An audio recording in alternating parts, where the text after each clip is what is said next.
महात्मा उपासक डॉक्टर सोहनराज तातेड़ पुनरुत्थान और आत्मविज्ञान के बाद अब ला रहे हैं सनातन सत्य, जैसी दृष्टि वैसी सृष्टि, कुदरत, कुदरती रचना एवं कुदरत के कानून से शाश्वत सुख की प्राप्ति। लॉग इन करें www.drsohanrajtated.com, YouTube channel doctor Sohanraj Tated, play store से डाउनलोड करें mobile app doctor Sohanraj Tated. ओम ह्रीं नमो अरहन्ताणं, ओम ह्रीं नमो सिद्धाणं, ओम ह्रीं नमो आयर्याणं, ओम ह्रीं नमो उवज्जायाणं, ओम ह्रीं नमो लोहे सव्वसाहुणं।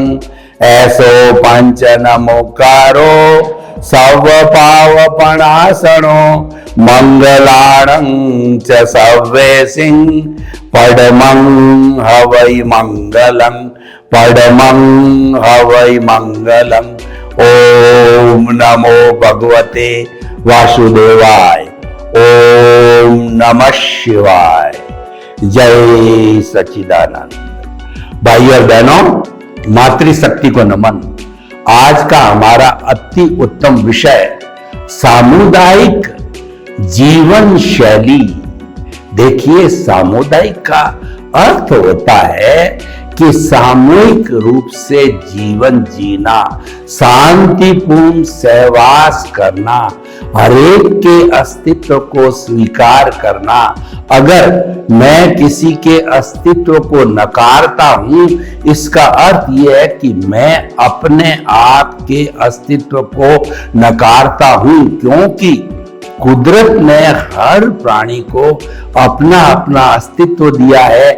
उसके अपने अपने कर्म होते हैं, उसके अपने अपने भाव होते हैं, उसके अपने अपने कॉजल बॉडी होती है, और उसी के अनुसार हरेक अपने अपने उदय और प्रारब्ध के अनुरूप जो है वो कर्म भुगतता है। 84 लाख जीवा योनि के असंख्य अनंत प्राणियों में कर्मों का भुगतान किसी एक दूसरे का मिलता नहीं है।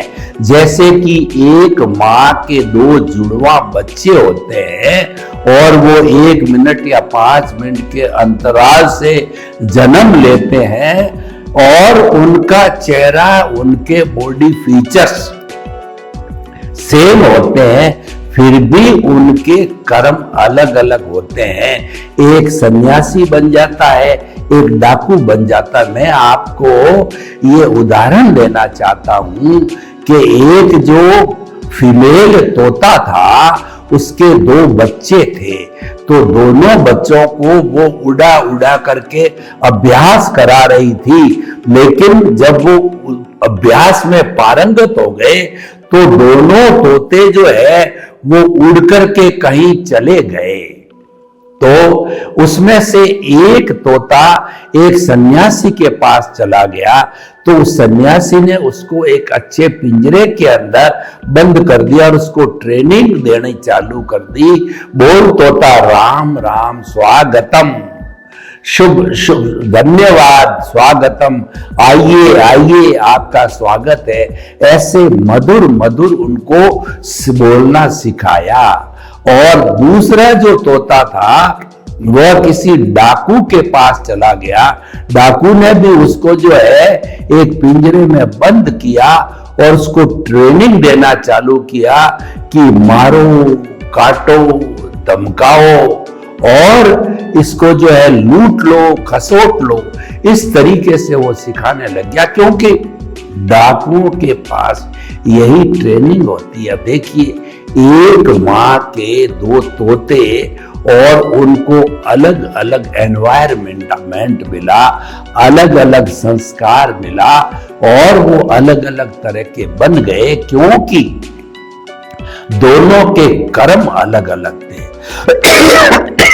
तो भाइयों बहनों, हम आपको बताते हैं कि सामुदायिक जीवन के अंदर अलग अलग टेस्ट होता है, अलग अलग विचार होता है, अलग अलग कार्य प्रणाली होती है, लेकिन सब कुछ होते हुए भी सामुदायिक जीवन में एक दूसरे को एडजस्ट करना पड़ता है, क्योंकि जो कोई भी जन्म लेता है उसको जीने का अधिकार है, वो जीना चाहता है, मरना कोई नहीं चाहता। और हर जीवित प्राणी सुख चाहता है, दुख कोई नहीं चाहता। दुख अपने कर्मों के अंतर्गत मिलता है, वो बात दूसरी है।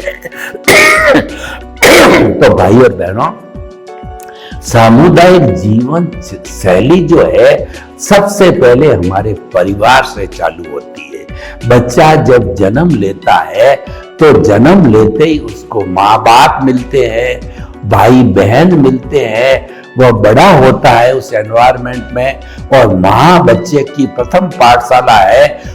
उसको जैसे संस्कार देती है उसके अनुरूप बच्चा ढलने लगता है। माँ बच्चे की प्रथम पाठशाला इसीलिए कही कि तुतली तुतली भाषा के अंदर बुलाना माँ ही सिखाती है। इसीलिए जो भाषा हम सीखते हैं बचपन में वो मदर टंग कहलाती है। मदर का बच्चे के निर्माण के अंदर बहुत बड़ा स्थान होता है। इस दुनिया के अंदर जितने भी लोग महापुरुष हुए हैं वो सब उसके पीछे कोई न कोई स्त्री है, चाहे बहन है, पत्नी है, और जो है दादी है, नानी है, कोई न कोई स्त्री जरूर होती है, क्योंकि स्त्री को भगवान ने करुणा की मूर्ति बनाई है, उसको सहृदय बनाई है, और वह कोमलता के कारण जो है बच्चे को अपना बना लेती है, उसको प्रेम देती है। और जेंट्स जो है थोड़ा कठोर होता है क्योंकि उसको अनुशासन करना पड़ता है। फादर अम्ब्रेला होता है, फादर अनुशासन करता है और माता करुणा करती है, तो दोनों से मिलकर के बच्चा जो है पारंगत होता है। कैसे होता है कि जो कुम्हार होता है वो मिट्टी का घड़ा बनाता है, तो नीचे तो हाथ रखता है और ऊपर से चोट मारता है, जब जाकर के ठंडे पानी का घड़ा बनता है। यानी किसी भी मानव को बनने के लिए उसके अंदर दोनों ही गुण होने चाहिए। उसके अंदर शक्ति भी होनी चाहिए और करुणा भी होनी चाहिए। उसको नारियल की तरह होना चाहिए, ऊपर से कठोर और अंदर से जो गिरी मुलायम होती है, वैसा जो है एक प्रशासक को, एक व्यक्ति को होना चाहिए कि जिस क्षेत्र के अंदर वो काम करे और वह जो है अनुशासन करने वाला हो, वो लीडर हो, तो उसको डंडा दिखाना चाहिए, डंडा मारना नहीं, आंख दिखानी चाहिए, लेकिन किसी का बुरा नहीं करना, क्रोध नहीं करना। उससे हमारा संतुलन रहता है और उससे अनुशासन बनता है, उससे अच्छा परिवार चलता है, राज्य चलता है, देश चलता है और विश्व चलता है। तो भाई और बहनों, सामुदायिक जीवन शैली का अर्थ हो गया वसुधैव कुटुंबकम, यानी कि हम इस वसुधा पर रहने वाले, इस पृथ्वी पर रहने वाले 7.8 अरब की जनसंख्या के समस्त लोग एक वसुधा माँ की संतान है और वासुदेव हमारे पिता है। यानी कि हम सभी के माता पिता एक होने से हम भाई भाई है। हमारे में भातृत्व होना चाहिए, हमारे में प्रेम होना चाहिए, हमारे में भाईचारा होना चाहिए, हमारे में सौहार्द होना चाहिए। हमें एक दूसरे को नीचा नहीं दिखाना चाहिए, एक दूसरे का बुरा नहीं सोचना चाहिए और किसी व्यक्ति को गिराने की कोशिश नहीं करनी चाहिए। वही सामुदायिक जीवन शैली है। तो हमारा समाज उसका सबसे बड़ा उदाहरण है।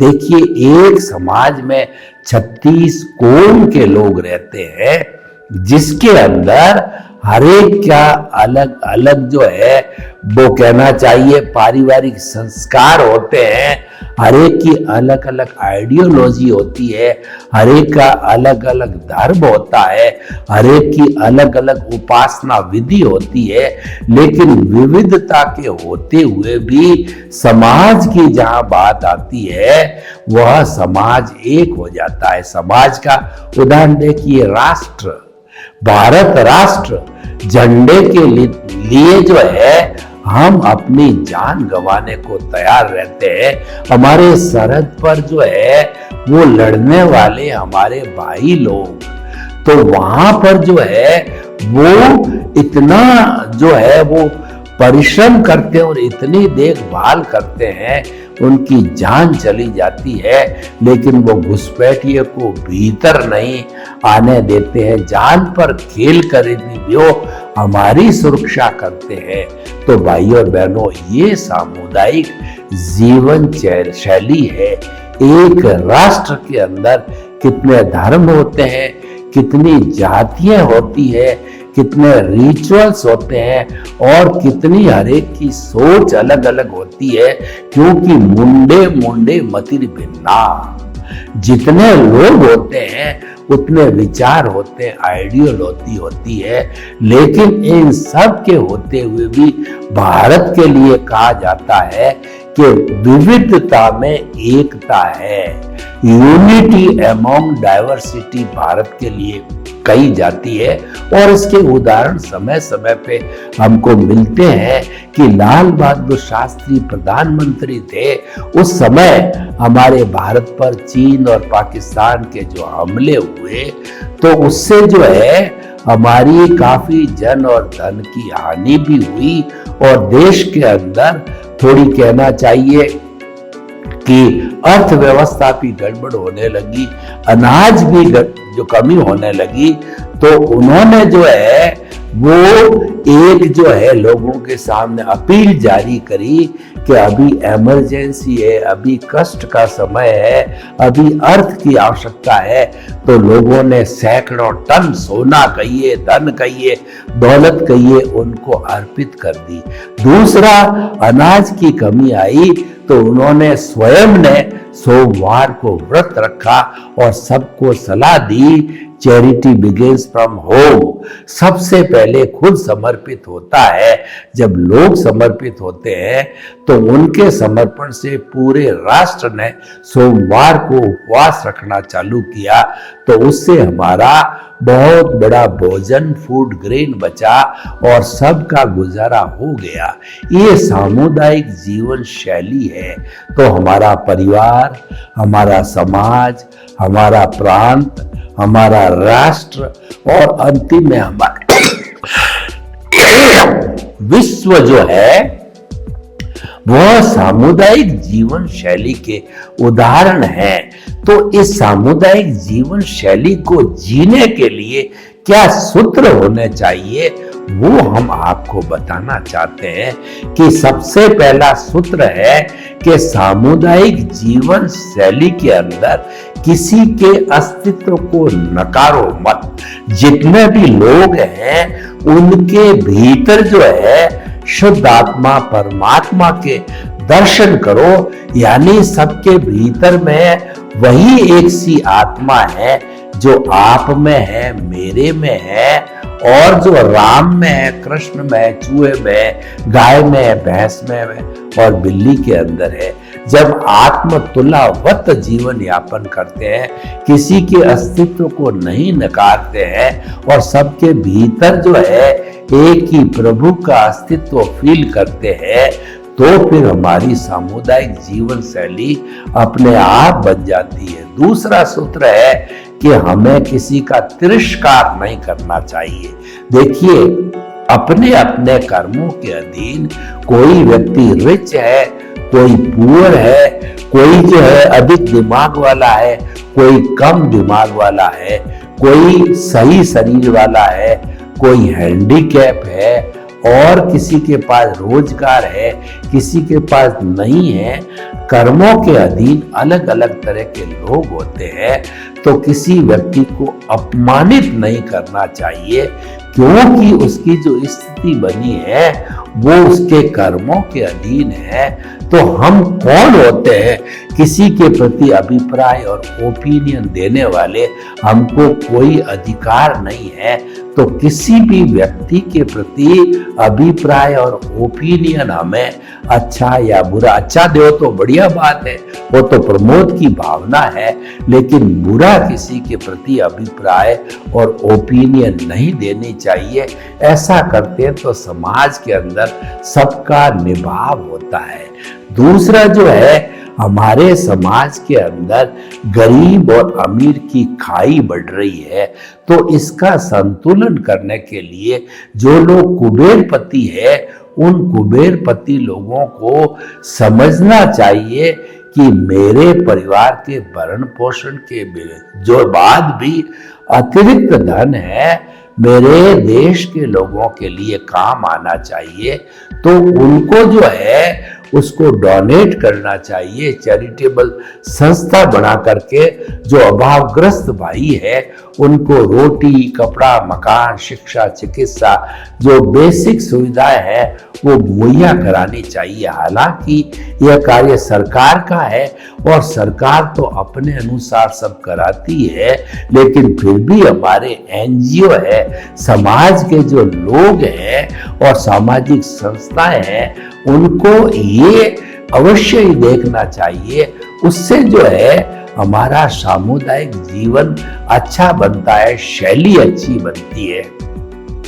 भाइयों और बहनों, भारत का जो संविधान है वो तो एकदम प्रजातंत्र का कॉन्स्टिट्यूशन है और वो विश्व का एक आइडियल समाज है। और लोग इस संविधान की कॉपी करके जो आजाद हुए हैं, कईयों ने इसको लागू किया और कर रहे हैं, क्योंकि इतने बड़े जनतंत्र का ये जो है बहुत सुंदर संविधान, जिसमें सामुदायिक जीवन शैली को स्थान दिया गया है, जिसके अंदर सर्वोदय को स्थान दिया गया है कि भारत का हर नागरिक भारत का जो है वो संपत्ति का हकदार है और जो अधिकार और जो सुविधा किसी नागरिक को मिलनी चाहिए वो सब नागरिकों को एक सी मिलनी चाहिए।